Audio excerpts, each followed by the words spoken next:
Okay, so the real excitement of the evening, a speaker for you all who I know will inspire you with her words. She is an alum of Pine Cobble from the class of 2014. Her name is Hayden Lilly, and Hayden came to us in 3rd grade, and I will say she came to us, a kid you could tell right away, just had a thirst for learning that really wasn't being quenched before she came to Pine Cobble, and the minute she set foot on campus, she has never looked back. Her academic pursuits, her zest for life, she is just an incredible kid.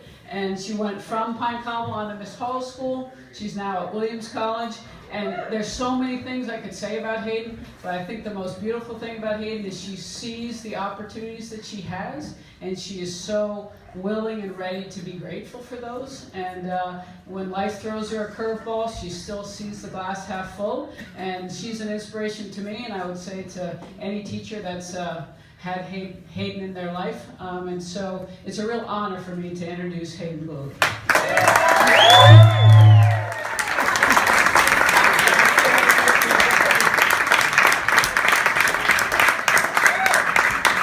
Thank you, Sue, and thank you for everyone for welcoming me back. I'm going to get emotional. And today has been really, really lovely to be greeted with such big hugs, and tonight really reaffirmed that it is people that make this place so special to see friends of parents of friends and teachers and everyone here. Thank you. And thank you to my parents for making the decision all those years ago for me to go to Pine Cobble, because I don't want to imagine a life without this place.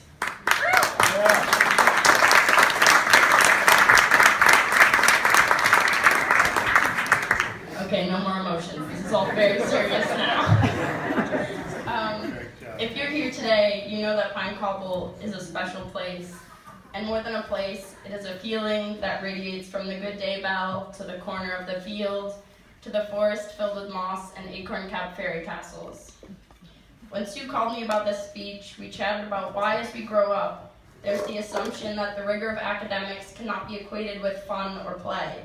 Somewhere along the way, it seems as though one's identity is shaped by academic success. Success in this case being measured by objective grades rather than progress. I marinated on this and realized that it was just this that brought me to the Republic of Georgia in Europe, California, Puerto Rico, Louisiana, and Mystic, Connecticut, studying abroad this past semester. I've been on a quest for experiential learning, because in a world that seems to be categorized by one's ability to be serious, at Pine Cobble I learned to be silly while learning.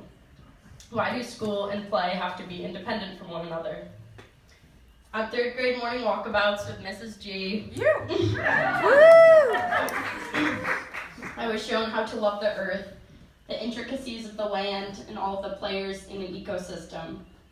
I remember putting on my purple and pink striped rain boots and stepping into the dewy grass, Mrs. G holding her index finger to her lips, signaling us to be quiet and still. She showed us crystal water droplets on blades of grass, and spiders crafting their delicate webs between cattails.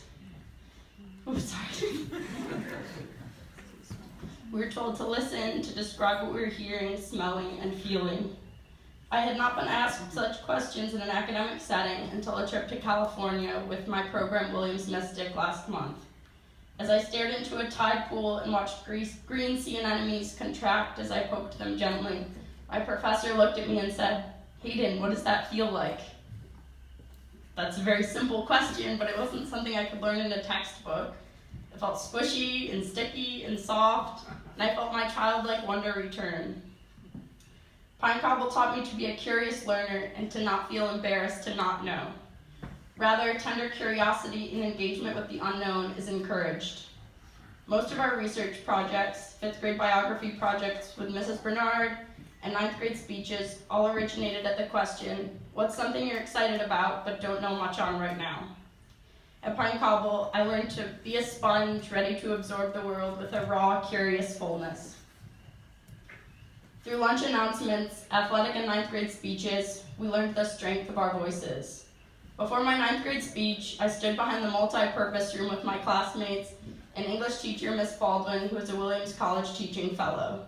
I was bawling Petrified, I yelled at my mom to get away from me because I just needed a minute. I was petrified of stepping to the podium, but I did eventually after striking some power poses, feet shoulder width apart, very strong, very confident, act the part. And on awards day, I won the public speaking award, surprising even myself. This speaks wonders to the ways Pine Cobble promotes growth of students every day in every sense of the word.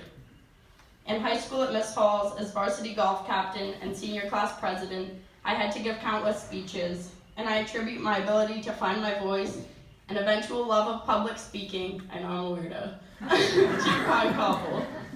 At Williams Mystic, we did a mock court of an environmental case in front of a real judge.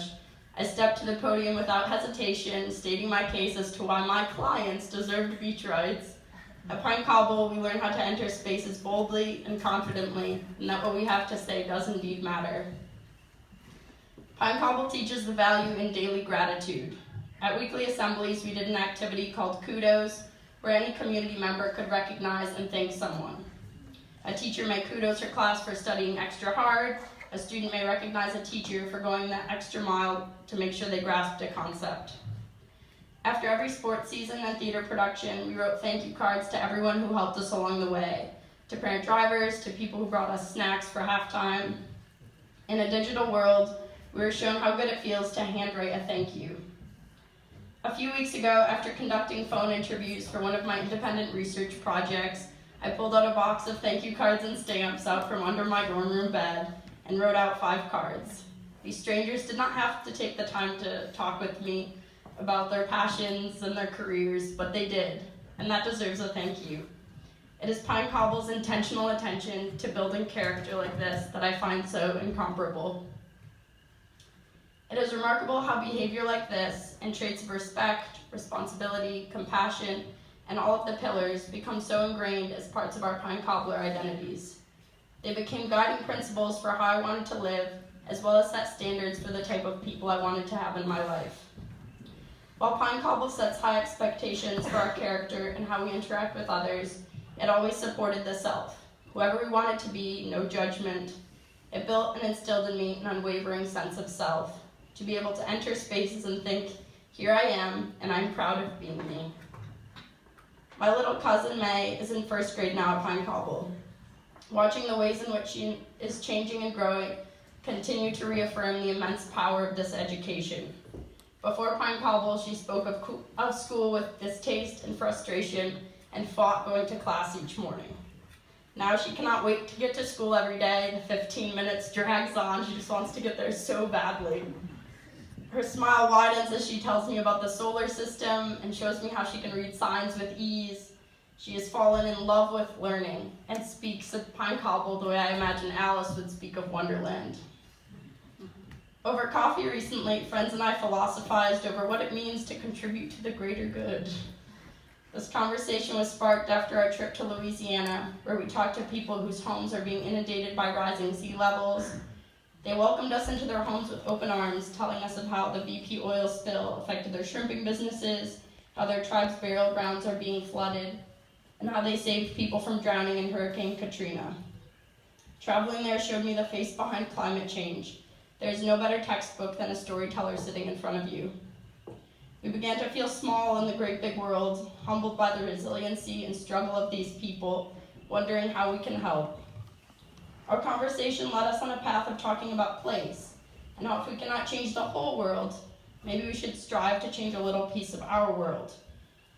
We concluded that perhaps the answer lies in perpetuating a locus of passion, of being the person who ignites a spark in someone and makes them excited about a new subject, of making a place the place we think it is.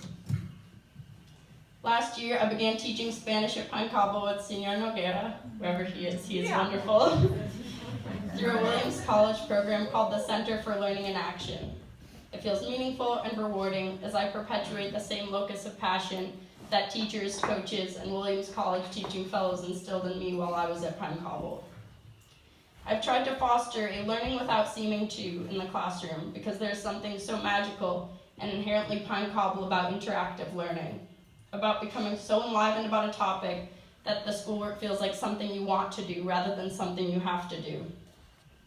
While teaching Spanish verbs, I have students act them out in the form of charades and play Simon Says or Simon Dice to teach body parts. Simon Dice, toca tu cabeza. A Canaveran, toca tu cabeza. While teaching, I feel a spark within me when a student finally grasps a concept and I see their eyes light up about the subject I love the most. It is these moments of direct and tangible impact that seem to draw alumni and parents back to this special place. It always feels like a coming home. No matter how much time has passed, one is greeted with radiating smiles and warm embraces, a gentle reminder that we have a home at Gale Road always. It is of no coincidence that teachers work at Pine Cobble for decades, and why there are such generous donations to the annual fund from parents and alumni. We all believe so deeply in this place and the work it is doing to raise future leaders, and above all else, good, kind humans. It is through this generosity that I'm able to be here today, for without financial aid, attending Pine Cobble would have not been possible. Had it not been for donors, my life would have been drastically and unimaginably different. That is why giving back to Pine Cobble matters. It is about perpetuating the locus of passion and recognizing the profound impact that an extraordinary education can have on changing a student's trajectory of life. Today and every day, I am thankful to call Pine Cobble a home and thankful for a good beginning that surely has not ended. Thank you.